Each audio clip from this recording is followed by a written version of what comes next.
Ini adalah pertemuan kita yang kedua, membahas teori globalisasi dalam pembangunan. Jika pada minggu terdahulu kita telah membahas apa yang mencirikan pertumbuhan pembangunan itu berhasil. Jadi ada dua. Yang pertama, pertumbuhan ekonomi yang tinggi atau meningkat dari satu periode, dari satu tahun ke tahun yang lain, ke tahun berikutnya, dari satu periode ke periode yang selanjutnya. Yang kedua yaitu adanya kesinambungan. Jadi percuma tidak bisa juga dikatakan berhasil jika sebetulnya pembangunan itu hanya dalam satu periode tertentu saja, tetapi memiliki dampak keberlanjutan, kesinambungan. Nah, kesinambungan ini artinya bahwa tidak terjadinya kerusakan sosial. Artinya bahwa pembangunan itu tidak hanya dilihat dari aspek ekonomi saja, tetapi dari permasalahan sosial juga. Jadi suatu pembangunan itu bila mana dikatakan berhasil, stabilitas sosial masyarakat itu juga meningkat. Hal ini kenapa penting dilakukan? Karena banyak sekali, misalkan di pedesaan atau di beberapa wilayah lain, terkadang orang mulai melakukan pembangunan pada periode tertentu. Tetapi ketika permasalahan sosial masyarakat itu tidak diperhatikan, maka akan terjadi pengrusakan-perusakan. Nah, misalkan pembangunan jembatan pada masa Soeharto, kemudian pembangunan beberapa bendungan-bendungan yang dilakukan pada masa itu. Kemudian rusak hanya dalam waktu beberapa tahun. Pada masa reformasi banyak sekali orang yang melakukan perusakan terhadap pembangunan tersebut. Nah, misalkan jembatan dibangun dengan besi yang sangat bagus, kokoh di di hutan misalkan yang menghubungkan satu desa dengan desa yang lain. Tengah-tengah malam ya banyak sekali orang, beberapa orang mungkin datang duduk di sana menggergaji besi tersebut kemudian dijual. Hal itu pernah saya lihat dengan mata kepala saya sendiri ketika saya aktif di sebuah NGO. Saya melihat ada beberapa orang yang duduk kemudian membawa motor, duduk membawa keranjang, duduk di jembatan. Saya pikir mungkin dia sedang menunggu temannya, tetapi ternyata dia menggergaji, ada potongan-potongan besi yang digergaji dimasukin di dalam keranjang di belakang motornya. Nah, ini artinya apa? Ada permasalahan sosial yang sebetulnya tidak selesai. Masyarakat merasakan bahwa pembangunan yang dilakukan oleh pemerintah bukan untuk kepentingan mereka, tetapi untuk kepentingan negara itu sendiri, untuk eksistensi negara atau bahkan kelompok-kelompok orang yang mempunyai tender untuk pembangunan suatu wilayah. Nah, kemudian yang kedua, tidak menimbulkan kerusakan alam. Banyak sekali otonomi daerah saat ini orang berpikiran bahwa mereka melakukan pembangunan jor-joran. Tetapi kemudian bisa saja wilayah tersebut mungkin bangkrut. Karena apa? Karena sebetulnya melakukan pembangunan yang terlalu mengeksploitasi lingkungan alam, ini berdampak pada kesinambungan pembangunan wilayah itu sendiri atau kesinambungan pembangunan. Jadi pembangunan akan habis pada masa tertentu, tetapi tidak akan berlanjut lagi. Jadi ini juga terjadi pada, ya ini isunya ketika saya membaca di media massa, Timor Leste juga eksploitasi, eksplorasi terhadap sumber daya minyak di Timor Leste luar biasa. Tetapi beberapa waktu yang lalu saya membaca, ya dicanangkan berkemungkinan Timor Leste itu katanya akan bangkrut. Nah ini kenapa? Kenapa hal itu terjadi? Karena tidak memikirkan tentang kesinambungan pembangunan.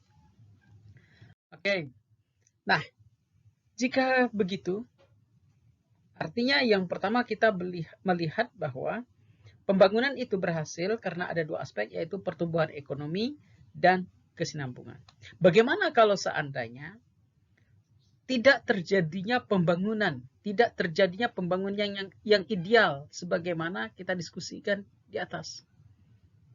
Nah, jadi banyak sekali dampak-dampaknya. Tadi sudah saya singgung bahwa kalau seandainya tidak terjadi pembangunan, ya bisa saja wilayah tersebut menjadi yang pertama, menjadi daerah yang dikategorikan sebagai daerah yang termiskin dengan fasilitas yang tidak lengkap, kemudian terisolir. Walaupun nanti terisolir, tertinggal, miskin itu berbeda konsepnya, nanti akan kita bahas lebih mendalam. Kemudian faktor-faktor yang menjadi penyebab tidak terlaksananya pembangunan. Nah, ini yang tadi sebetulnya sudah saya bahas juga. Yang pertama adalah perencanaan pembangunan. Yang kedua, permasalahan sosial masyarakat. Yang ketiga, apakah pembangunan tadi berlandaskan pada kebutuhan masyarakat suatu tempat. Banyak sekali pembangunan itu bersifatnya top down. Artinya negara, pemerintah pusat memiliki kepentingan-kepentingan, memiliki konsep-konsep pembangunan, kemudian yang diturunkan kepada masyarakat karena menganggap bahwa masyarakat di suatu wilayah tidak memiliki sumber daya yang cukup untuk melakukan peningkatan akselerasi pembangunan. Nah, sehingga ada semacam intervensi yang dilakukan di sana. Nah, tetapi ternyata konsep pembangunan yang telah direncanakan dari pusat tadi, yang bersifat top down, itu ternyata tidak sesuai dengan kebutuhan masyarakat, tidak sesuai dengan kultur masyarakat, tidak sesuai dengan lingkungan alam yang ada di suatu tempat tersebut. Nah, ini mengakibatkan kegagalan-kegagalan atau tidak bisa terlaksananya pembangunan. Tetapi yang paling penting adalah bagaimana masyarakat itu membutuhkan pembangunan itu berdasarkan aspirasi-aspirasi mereka. Nah, jadi artinya bahwa kita pernah melakukan pembangunan yang bersifat top down ketika pada masa Orde Baru. Tapi setelah reformasi, banyak sekali konsep pembangunan yang datangnya itu bottom up, yang dijaring dari aspirasi masyarakat. Bahkan tidak jarang masyarakat menjadi pelaku dalam proses pembangunan itu. Nah, inilah yang disebut dengan pemberdayaan. Nah, untuk itulah kita melihat bahwa pembangunan itu terjadi atau tidak, kemudian faktor-faktor apa saja yang mempengaruhinya. Maka di sini F.C. Domar dan Roy Horak itu melihat ada beberapa faktor utama menurut Domar dan Horak. Nah, Domar menyebutkan bahwa masalah pembangunan itu pada dasarnya merupakan permasalahan investasi. Jadi yang paling utama dia katakan bahwa ini masalah investasi. Walaupun manusianya rajin, manusianya mempunyai keinginan untuk berubah, manusia mempunyai keinginan untuk membangun sesuatu yang lebih bagus, tetapi jika tidak adanya investasi modal, maka sebenarnya pembangunan itu akan sulit untuk dicapai. Nah, oleh karena itulah Domar menyarankan agar negara atau wilayah-wilayah tertentu, dalam hal ini mungkin Pemda, terbuka untuk bekerja sama dengan investasi-investasi baik skala lokal, nasional, regional maupun internasional dalam penguatan pembangunan. Nah, kita bisa lihat misalkan pembangunan perkebunan kelapa sawit di suatu wilayah. Ini ada semacam jaringan aktor yang terjadi di sana. Tidak hanya pemerintah daerah, tetapi juga melibatkan pengusaha-pengusaha atau korporasi-korporasi atau corporate. Tidak hanya corporate nasional, tetapi corporate internasional juga. Pembangunan kelapa sawit di Kalimantan kebanyakan juga ya banyak para investornya dari Malaysia. Ini tidak terlepas dari doktrin dari Domar dan Horak ini. Nah, kemudian dia juga menyebutkan sedangkan masalah keterbelakangan, jadi tadi adalah masalah pembangunan. Kemudian yang kedua dia menyebutkan itu ada keterbelakangan di tengah-tengah masyarakat. Masalah keterbelakangan dan kemiskinan erat kaitannya dengan masalah kekurangan modal. Jadi ada wilayah yang terbelakang, kemudian yang tidak bisa bersejajar dengan wilayah-wilayah yang lain, kemudian kemiskinan terjadi di sana, ini berkaitan dengan masalah kekurangan modal. Nah, mungkin ada investor yang masuk ke sana, tetapi modal untuk membangun suatu wilayah itu yang masih dirasa kurang. Nah, untuk itu sebetulnya Domar menyarankan kepada banyak pelaku-pelaku pembangunan lebih terbuka lagi, artinya mungkin lebih genit lagi untuk mencari para investor-investor yang mampu mengeksplorasi semua kekayaan yang ada di wilayah tersebut. Nah, oleh karena itu tidak heran ketika ini kemudian menjadi sebuah program besar-besaran pemerintahan daerah. Ada mereka kemudian mencari investor dalam pengembangan sumber daya laut. Ini berbeda dengan nanti investor dalam pengembangan sumber daya batubara. Dalam batubara pun mungkin ada beberapa orang lagi, tidak hanya 1-2 orang.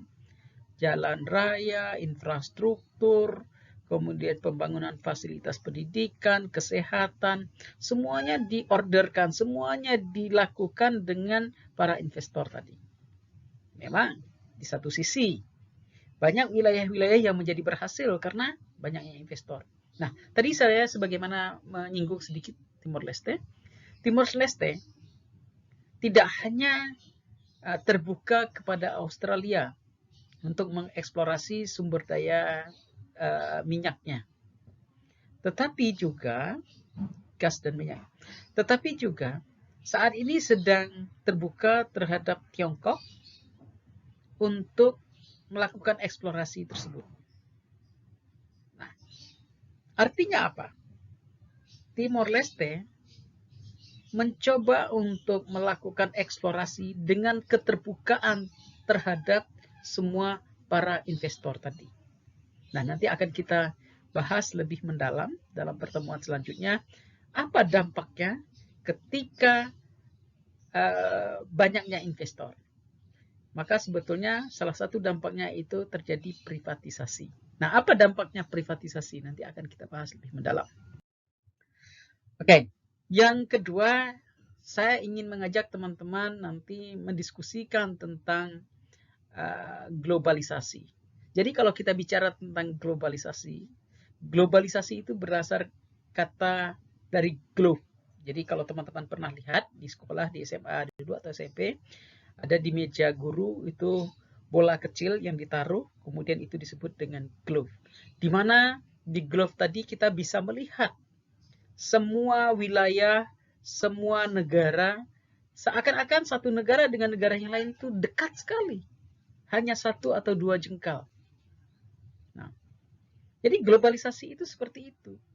Di mana terjadi dinamisasi yang sangat kompleks, yang terhubung satu wilayah dengan wilayah yang lain, satu negara dengan negara yang lain, tanpa sekat-sekat.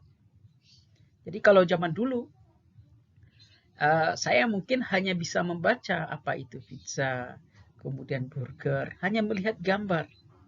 Tetapi saat ini, pizza, burger yang ada jauh di luar negeri tadi, ternyata bisa dinikmati oleh masyarakat Indonesia hanya hitungan menit. 15 menit mungkin sudah sampai. Kalau zaman dulu, orang tidak bisa menikmati itu karena membutuhkan proses yang cukup lama, proses pengiriman misalkan dari Italia ke Indonesia dan sebagainya. Nah, inilah globalisasi. Semuanya menjadi telanjang dalam tanda kutip, transparan. Apa yang terjadi di negara wilayah bagian sana dapat kita tahu, dapat kita ketahui dengan cepat. Kita saat ini tahu kondisi Trump yang sedang sakit. Kenapa? Karena globalisasi. Nah, globalisasi inilah kemudian yang mendorong terjadinya, globalisasi ini bisa jalan maksud saya, jika adanya teknologi, informasi yang menghubungkan manusia dengan manusia yang lain. Nah, untuk itulah kita perlu mengidentifikasi masalah-masalah yang berkaitan dengan globalisasi. Apa yang mendorong, faktor yang mendorong tumbuhnya globalisasi? Ya, yang pertama, faktor pertama adalah faktor politik. Hampir tidak ada satu negara pun di dunia ini, termasuk negara sosialis atau komunis, yang menolak globalisasi. Padahalnya globalisasi merupakan produk dari kapitalisme. Jadi dahsyat. Globalisasi ini sangat kuat sekali tekanan-tekanan politisnya agar membuat semua negara mulai bermetamorfosa, mulai menyesuaikan diri dengan keadaan yang timbul dari proses globalisasi yang masuk menghantam ke semua negara. Yang pertama adalah faktor politik. Yang kedua, faktor pendorongnya adalah kebutuhan manusia yang semakin meningkat dalam berbagai macam hal. Baik dari sisi pembangunan maupun konsumsi, pariwisata, dan lain sebagainya. Kebutuhan manusia ini meningkat yang membuat bahwa globalisasi merupakan bagian satu-satunya yang dapat memberikan informasi kepada mereka untuk melakukan pembangunan. Misalkan pembangunan suatu wilayah, itu contek-menyontek. Stadion bola misalkan. Melihat stadionnya, studi bandingnya nggak perlu datang lagi, tapi lihat saja di foto, di video, di YouTube, dan sebagainya. Kemudian akhirnya contek-mencontek ya, yang mana yang bagus dan sebagainya, dikolaborasi, menjadilah stadion bola yang megah. Nah, resep makanan dan sebagainya. Ini faktor-faktor seperti itu yang menjadi penyebab tumbuhnya globalisasi. Kemudian yang tidak kalah penting adalah kebutuhan dunia pendidikan yang semakin meningkat. Kemudian selanjutnya itu perkembangan ilmu pengetahuan. Nah, yang perkembangan ilmu pengetahuan dan teknologi yang setiap waktu berkembang dengan cepat, hitungan detik bahkan teknologi itu terus berkembang. Ini artinya apa? Memaksa manusia untuk menyesuaikan dengan perkembangan-perkembangan tersebut. Kemudian faktor-faktor yang dapat menghambat lajunya pertumbuhan globalisasi di suatu negara. Nah, apa saja faktor penghambatnya? Ada berbagai macam faktor penghambat. Yang pertama yaitu kesiapan masyarakat terhadap globalisasi itu sendiri. Nah, banyak sekali masyarakat kita mungkin belum siap untuk berkompetisi antara satu dengan yang lainnya dalam konteks global. Kenapa? Karena barang produksi yang kita buat secara handmade itu jauh lebih lama, jauh lebih sulit dibandingkan dengan teknologi-teknologi yang mereka hadirkan untuk membuat satu barang dengan produk mesin. Misalkan kain. Cina memproduksi batik dalam 1 menit dapat beberapa meter. Puluhan meter, mungkin ratusan meter. Orang Indonesia membuat batik 1 meter itu bisa 2 bulan, 3 bulan. Jadi artinya kalau seandainya dijual, satu kain itu hanya 100.000, kemudian dibagi dalam 30 hari, ya hanya dapat beberapa rupiah dalam 1 hari. Jadi rugi. Tenaga habis, kemudian waktu juga banyak. Oleh karena itulah, biaya jualnya tinggi. Nah, ketika biaya jualnya tinggi,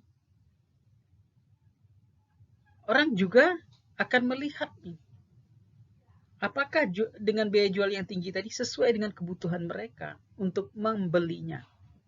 Nah, berbeda dengan Cina tadi membuat kain dengan secara massal, kain batik. Kemudian ini dijual dengan harga murah karena tidak membutuhkan waktu yang cukup lama membuat. Kemudian banyak sekali orang akhirnya menggunakan kain-kain batik pabrikan. Akhirnya apa? Saya lupa tahun berapa, hampir bangkrut Pekalongan. Pembatik-pembatik Pekalongan di Indonesia ini hampir bangkrut. Karena apa? Karena pengrajin batik Indonesia kalah bersaing dengan negara-negara dunia pertama dan kedua, dunia kedua. Nah, negara-negara dunia ketiga itu masih memproduksi dengan sesuatu dengan cara yang sangat tradisional, dengan waktu yang cukup lama. Tetapi ternyata sekarang itu dibalik. Justru sebetulnya banyak sekali penghargaan orang terhadap sesuatu yang dibuat secara handmade, kemudian recycle.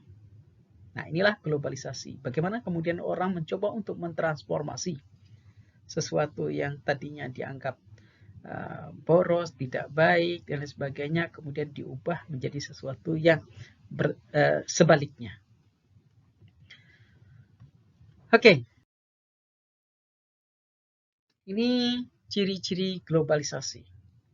Jadi ciri-ciri globalisasi yang pertama adalah hilangnya sekat-sekat antar negara.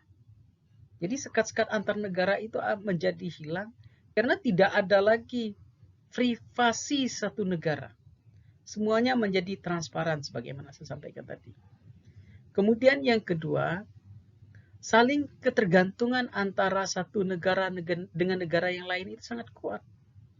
Bila satu negara ini bangkrut, satu negara ini berhalangan untuk memproduksi suatu barang, maka banyak sekali orang yang terganggu dengan kegiatan itu. Misalkan minyak, ketika misalkan negara-negara Irak misalkan berkonflik pada masa itu.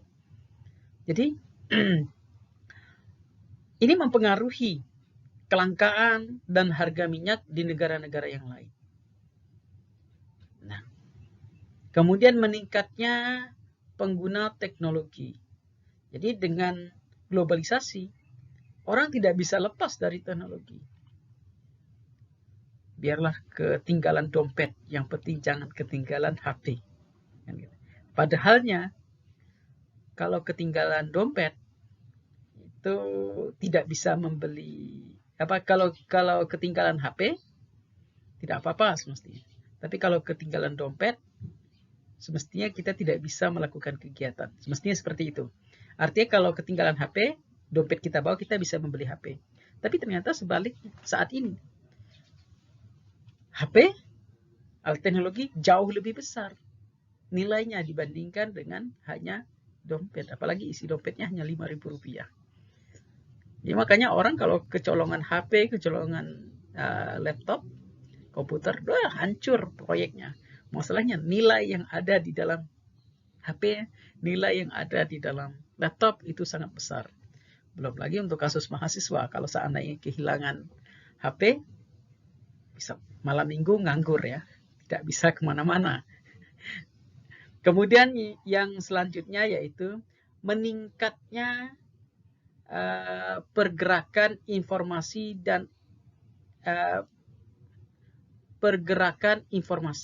meningkatnya pergerakan informasi, ekonomi, politik, sosial, budaya dan budaya.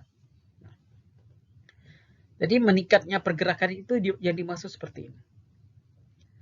Jadi dengan adanya globalisasi, maka akan terjadi semacam asimilasi, terjadi semacam pertukaran budaya, pengetahuan, sosial, budaya masyarakat, ekonomi masyarakat. Kenapa? Karena masyarakat dapat mengakses bagaimana cara berpakaian yang bagus dan sebagainya. Nanti teman-teman bisa melihat di sosiologi konsumsi misalnya. Zaman dulu mungkin orang sangat jijik dengan cara makan orang Korea. Yang apalagi dengan mukbangnya itu. Saya saja ya kalau melihat orang Korea makan kayak lahap sekali ya. Langsung makanannya sebesar ini langsung masuk ke dalam mulutnya. Tetapi ternyata ini mengubah. Teknologi mengubah cara orang yang tadi kita anggap menjijikkan tadi menjadi sesuatu yang tren. Sehingga banyak sekali orang Indonesia yang berubah cara makannya. Orang Indonesia cewek-cewek biasanya makannya pelan-pelan, dikit-dikit, ujung sendok aja yang dimakannya gitu. Seujung sendok. Tetapi sekarang banyak sekali cewek perempuan yang tidak memperhatikan itu karena terpengaruh oleh budaya-budaya luar tadi. Bahkan saya ingat pada tahun 98, 2000, mungkin sampai 2004, 2005 Banyak sekali sekolah-sekolah yang mengajarkan ada namanya programnya table manner, cara makan yang baik, kemudian menaruh garpu, sendok, dan sebagainya. Orang yang dianggap anggun itu orang yang memiliki tata cara makan yang baik. Tetapi ternyata tidak saat ini. Nah, pergerakan ekonomi politik saat ini sangat cepat sekali. Peningkatan kapasitas ekonomi juga masyarakat juga semakin dekat, semakin cepat.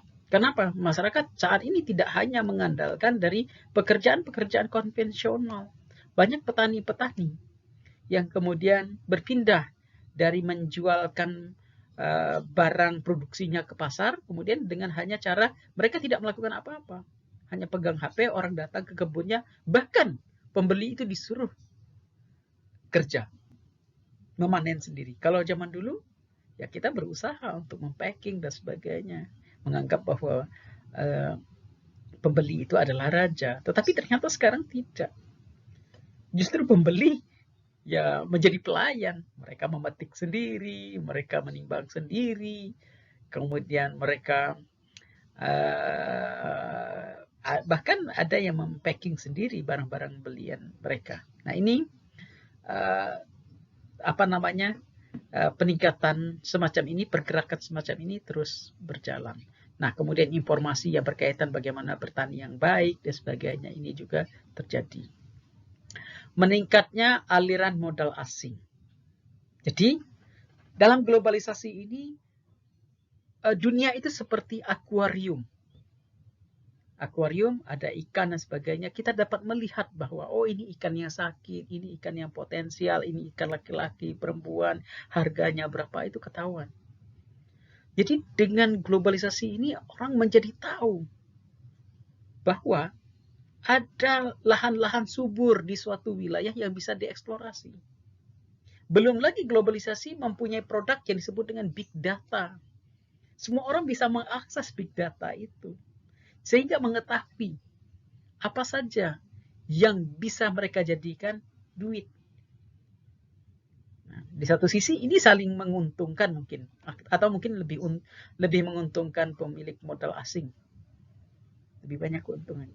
Tetapi di satu sisi, ini menjadi permasalahan dilema jika masyarakat lokal tidak bisa mengoptimalkan big data itu dengan secara baik. Kemudian selanjutnya meningkatnya pertukaran budaya. Oke, tadi sudah saya sebut juga. Budaya kita mungkin bisa saja kehilangan jati diri kita karena pertukaran budaya itu sangat cepat sekali. TikTok misalkan ini mempengaruhi perilaku kita. Masyarakat Indonesia yang malu-malu dan sekarang ternyata malu-maluin dengan menggunakan produk itu. Masyarakat Indonesia yang mungkin orangnya sopan santun, bahkan di TikTok itu dia belajar marah-marah, bagaimana caranya marah, ngumpat-ngumpat dan sebagainya. Nah, ini perubahan yang berbeda. Tapi mungkin di Eropa orang marah menunjukkan ekspresinya itu biasa. Tetapi misalkan masyarakat feodal, mungkin masyarakat feodal di Indonesia, mungkin ya entah di Jawa, di mana. Biasanya mereka lebih menyembunyikan kedongkolan hatinya. Makanya sebetulnya katanya belangkon itu pentolannya ditaruh di belakang karena untuk menyembunyikan kedongkolan hatinya. Tapi kan sekarang tidak. Belangkon ya tetap belangkon, yang pentolannya di belakang. Tetapi ya banyak orang yang mengekspresikan kemarahannya melalui media-media sosial. Nah ini sebuah adaptasi budaya yang terjadi di dalam masyarakat karena pengaruh globalisasi.